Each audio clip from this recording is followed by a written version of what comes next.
Hey, how y'all doing? Now, last time I did this, one of these videos, I said that I was in the LDS documentary, like teaching video series. I guess I don't know what you would call them, called the District One, since there are two of them. District One, District Two, and this one's still sealed, but I've seen it. It's online. And so from there, beard's grown out, and number two, finally got glasses. I kept telling myself for years, like, dude, you don't need glasses. You don't need glasses. Now, if you watch The District, you'll notice there's this deal where I'm staring at the book, like, right up to my face. And it's not that I needed glasses necessarily at the time. It was one of those deals where when you're reading, you tend to, if you're not focused, you'll skip lines. So I had to like really focus on what I'm reading, so I can like go from line to line. You know what I mean? And that's what was going on. If you watch the original thingamajig and you catch that, now you know. Next thing is, I recently had a birthday, and someone gave me about $50, so I used that money to go online and buy books. Now, if you know anything about me, I read, I study. That's what I do. It's part of how I even got into the documentary thingamajig in the first place. I like to learn. I like to ask questions. That's part of who I am. Some people don't. Some people just like talk to the hand and then they keep going. Me, I like to pry. Might get me into trouble sometimes, but hey, whatever. So, regarding the books that I got, I tried to. Now, I got these off the thrift books. That's where I got the gift certificate or gift card or whatever you want to call it. And I tried to find books of various topics, not really stick into any one thing. So, first one is Star Wars: The Crystal Star. Reason why I got this, I used to have this a long time ago. I've read it, but I don't remember anything about it. Not only do I like books, I like TV shows and movies and cartoons and things like that too, and video games and. So, with Star Wars, I understand there's that whole deal with people just abandon Star Wars, not just because the last three movies were bad, but because of the transition between going from the expanded universe of books and comic books and that whole deal that George Lucas had said, yeah, that's cool. Let's rock that thing. Let's go with that. It's canon. And then turn around, Disney bought it, and they're like, expanded universe. Yeah, that's just no. So, and people are like, dude, we just invested all these years, and we've developed in our heads this notion of how everything unfolds and what's actually going on. So, if you were going to do anything, why didn't you just build on what was already there? Laziness or not wanting to pay money to people? I don't know. Whatever. Anyway, that's book one. Next is a book I've heard people recommend so many times on different YouTube videos. It keeps being brought up, and it is Tactics by Greg Koukl.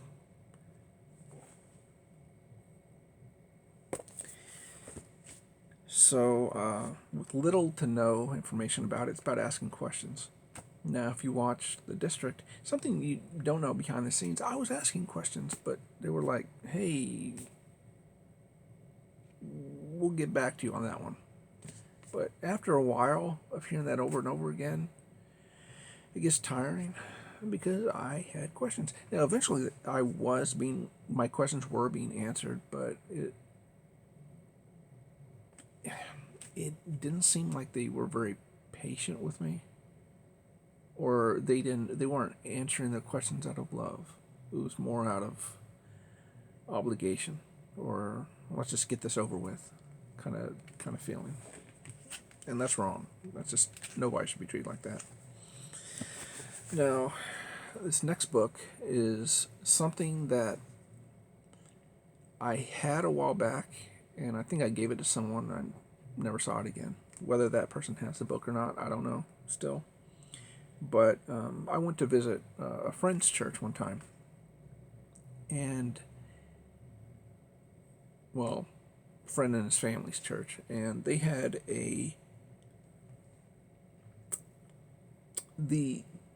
at one point the church that they were going to had a falling out, and it all was based on what happened around this book in regards to, well, let me just tell you what the name of the book is. It's Blood Covenant, Walk of Death, what Jesus really did for us, by Bruce Gunkel. Anyway,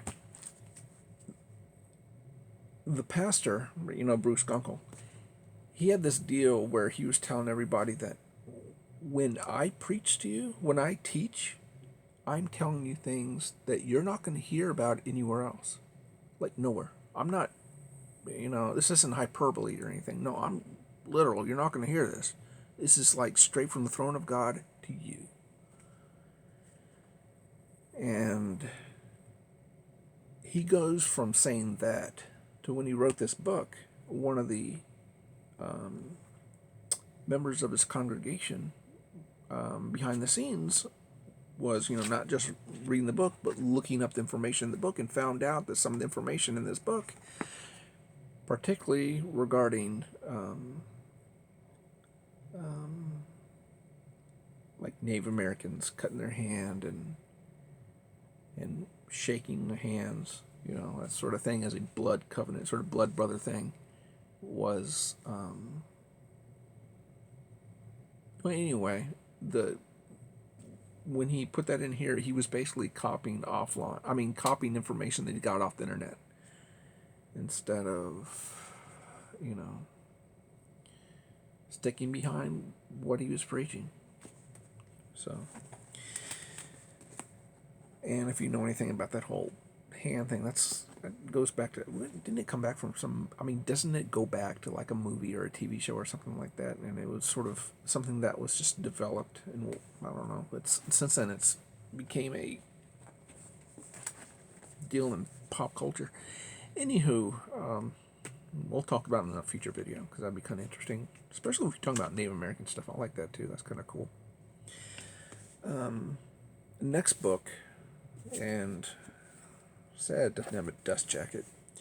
It's Time, Science, and Society in China and the West, The Study of Time, edited by Fraser, Lawrence, and Haber. Ta-da! Now, the deal with this book is, years ago, now my mom passed in 2003. Before that, she had a small library. Mostly it was like medical books, because she worked in a hospital. And one of the books on there was like completely different than everything else. It was, let me see what the name of it is, The Voices of Time, by J.T. Fraser.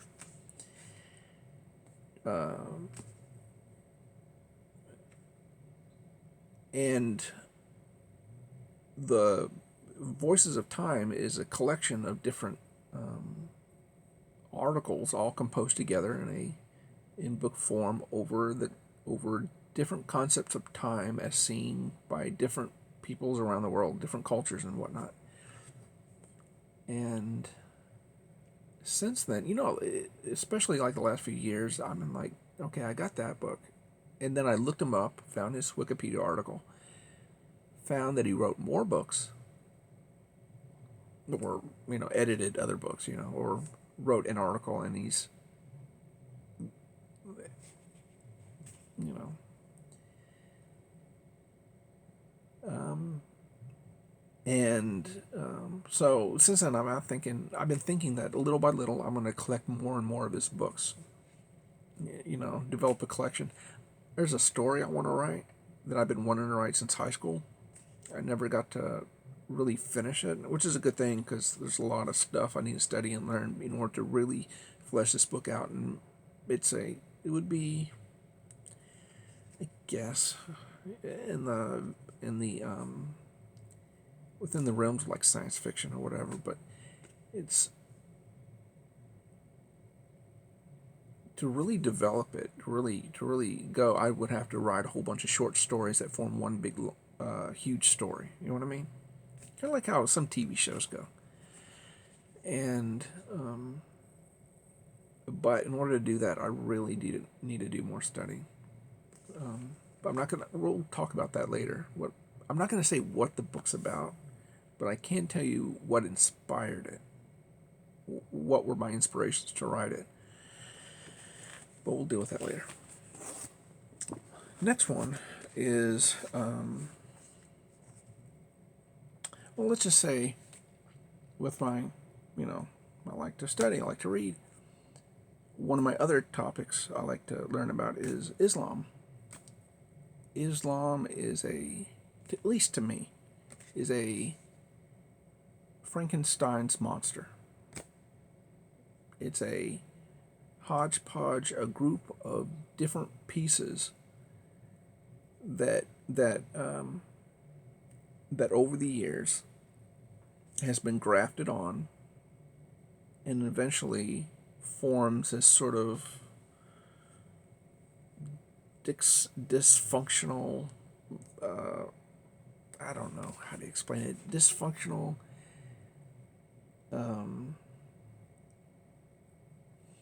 what would be a good way of saying it? Mutant. It's a mutant. Not like X-Men mutant. I mean like weird alien from outer space mutant from the planet Voltar. I don't know. But anyway, the book is this: The History of Jihad from Muhammad to ISIS by Robert Spencer. So far, let's see, how many books of him do I have? 1, 2, 3, 4, 5, 6, 7, 8, 9, 10, 11, 12, 13, 14. I probably have about 15 of his books now. Still more to go. Because doesn't he have like twice that, I guess? Anyway, yeah. There you go. And the last book in this list, which aligns with what started this whole mess. Well, not everything what started this whole mess. I mean, I haven't told you everything I've been through and stuff.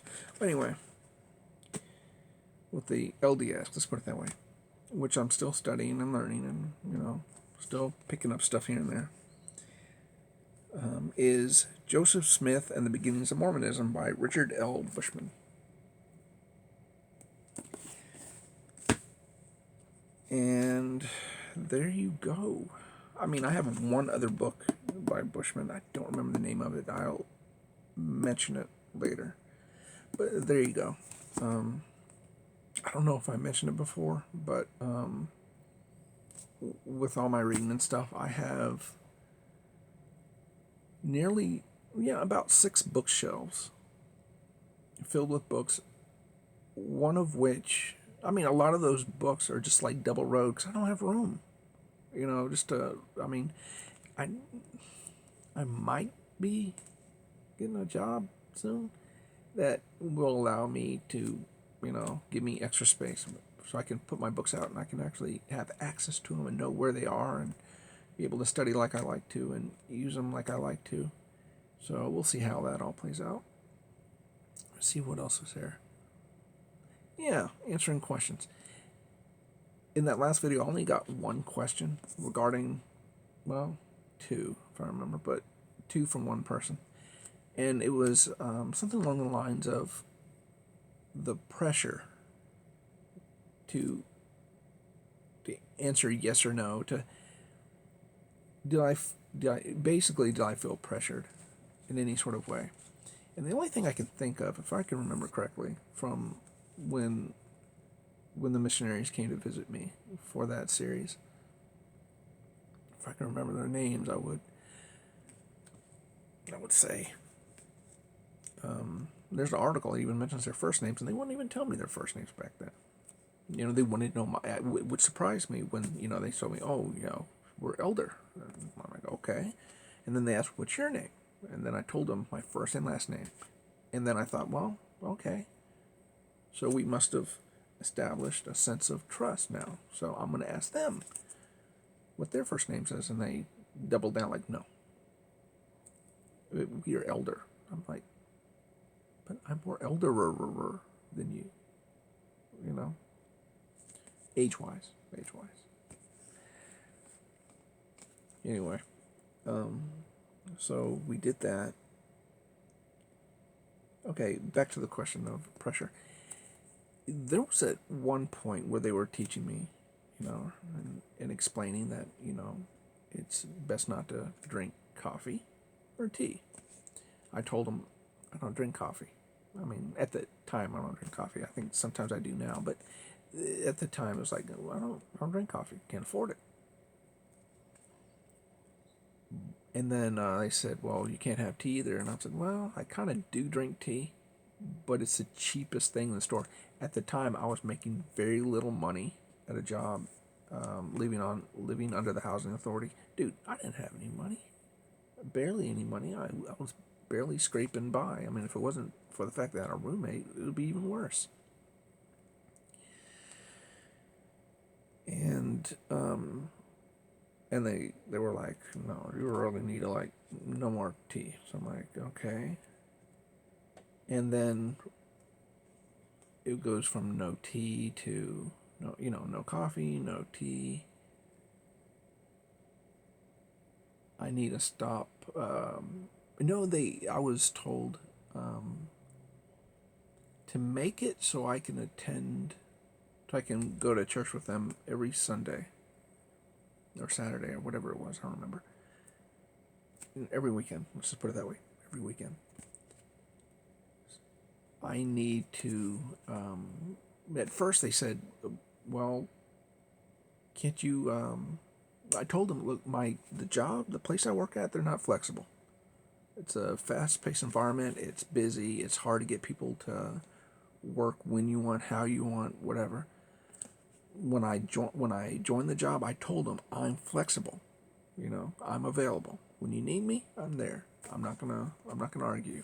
So usually places of business, when they find people like that, they're like, great, because most people, they have all these hold-ups, things that hold them back from even wanting to be considered to be hired. So I go work for them. And it gets to that point where, like in the situation we're talking about right now, I'm told, well, why don't you quit and find a new job? Okay. One, I'm having trouble getting to work in the first place. I'm walking everywhere. If you saw the video, you saw what happened in the last episode. I had gone walking somewhere, and I was late in getting back home so I could meet with the elders, in which case they caught me in the middle of the road so they can film me secretly without me even seeing the camera and everything. Because, you saw it. It was a McDonald's. They had me in a McDonald's. Seriously. So, inside the restaurant. Dude, just say McDonald's. Well, I guess I couldn't. Maybe it was some sort of legal thing that I don't know about. Anyway. Yeah. So I'm at the, what are we talking about? Rules. Okay, there was coffee, there was tea.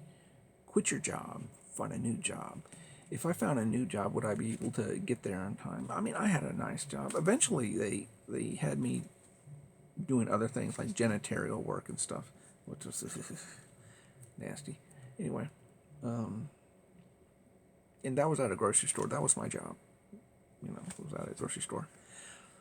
And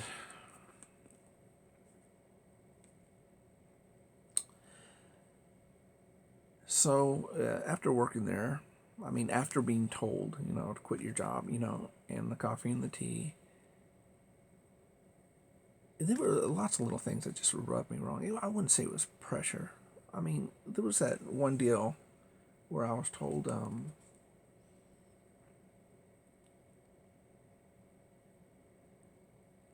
don't know. That's generally speaking the only things I can think of at the moment. If anything comes back to me, I'll say it. There was another. I might. If there was another question the person had asked in that video, I'll dig it up and bring it up in another video. But anyway, that's the gist of it. Books, and all sorts of stuff. So yeah, all right. I'll talk to you guys later. All right, bye.